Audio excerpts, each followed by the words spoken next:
If you've been having a deep yearning for more, fulfillment, contentment, satisfaction, happiness, and you have been looking everywhere and you've been doing all the things to try to find it, whether that's personal development books, coaches, programs, seminars, but nothing seems to really satisfy, nothing seems to quite scratch the itch, then watch this video to start to unravel and get some answers.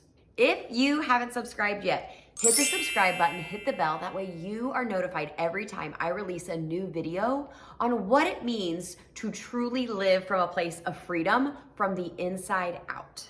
I became very successful at a very young age, and I imploded under all the pressure. Now I work with clients to help prevent them from doing the same and teach them how to live from a place of freedom and what that even means. So let me save you some time and some energy and a lot of therapy and tell you some things to watch out for. Before I became a coach, my husband and I ran martial arts schools and they became very successful. On the outside, I had everything that I had set out to accomplish. Professionally, we were running successful businesses. We had some of the biggest, most successful businesses in the country. We were getting awards for School of the Year, consecutive years in a row. Along with that came financial success. By the time I was 26, I was a millionaire. We were debt-free. Our house was paid off outright. And along with that, because the businesses were so successful, we had a lot of time freedom because we had a lot of staff. We were able to travel. We were able to have really cool experiences. If there was anything on a bucket list, I am sure that we probably did it. But on the inside, I was not successful at all. I was never satisfied. Nothing was ever good enough. We would hit a milestone and I couldn't even celebrate it because something was wrong or I didn't think we deserved it. And so we would just move on to the next one. Now, it wasn't necessarily that I wanted more money or I wanted more success. I was just thinking that the next thing would help satisfy something that I had inside of me that wasn't quite content. Relationally, I didn't have any relationships. And honestly, our marriage was on the brink of divorce. I was always annoyed with people and irritated with my staff. And even though I tried to cover it up, the irritation would just come out sideways. And then I was a Christian, so I had so much shame for the way that I was treating people, but it seemed like I couldn't even stop. I tried to pray more, I tried to read my Bible more, and the more I tried, the worse it seemed to get. All of this came to a head when there ended up being a staff walkout. Within 6 to 8 weeks, everyone quit. The full-time staff quit, and then the part-time staff quit. It was like a domino effect, one after another after another. And now I know my external environment was just a reflection of what was happening on my internal environment.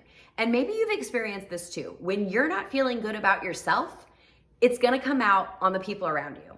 So when this happened, we had 2 locations at the time. My husband took one, I took one. We were basically staffless, and so we just grinded it out. At that point in my life, I got all of my identity from what I did and what I could achieve and how much I could do. So quitting, closing a location was not an option.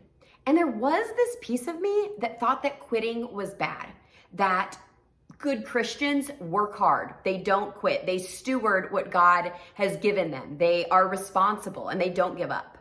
The season of rebuilding was one of the worst, if not the worst years of my life. I went into extreme burnout. I probably could have been hospitalized. I had vocal cord damage. I would have migraines nearly daily. I remember going into the bathroom between classes and just crying from exhaustion before I had to get it all together and put on a happy face before going and teaching the next class.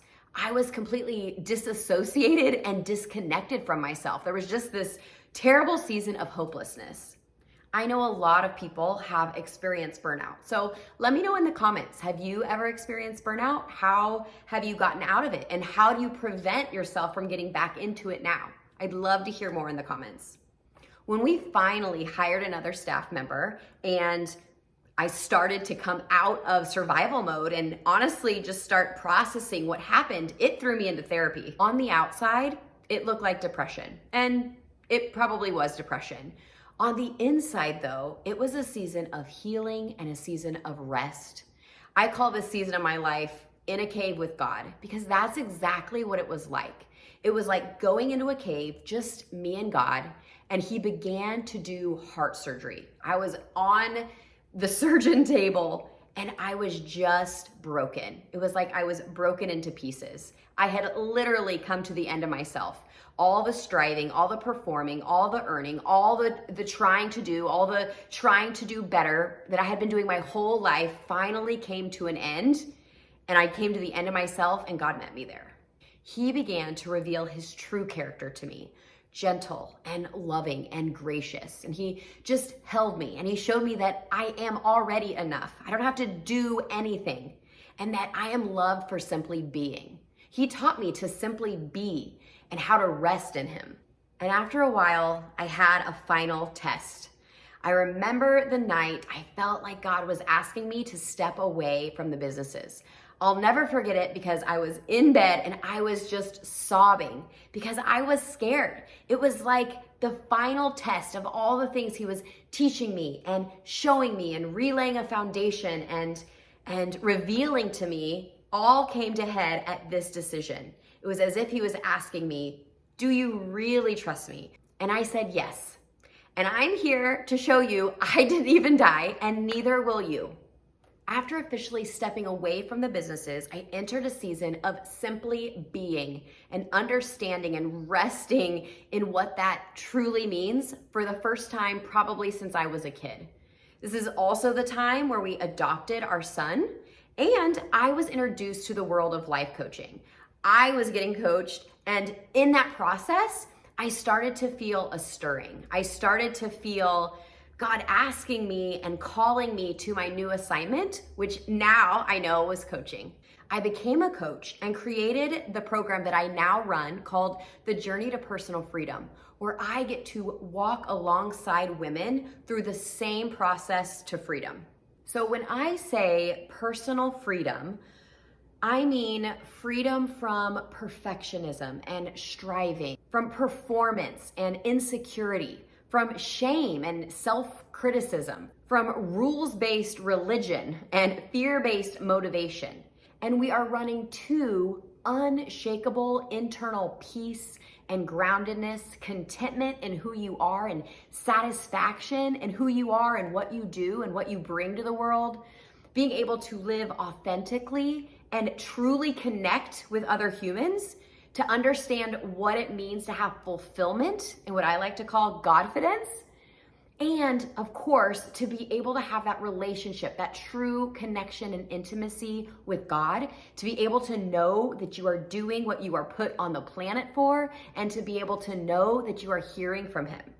If any of this resonated with you, download my video series called Change the Relationship with Yourself, where I go a little bit more in depth with some tools on how to actually start the process and start the journey of your transformation from the inside out.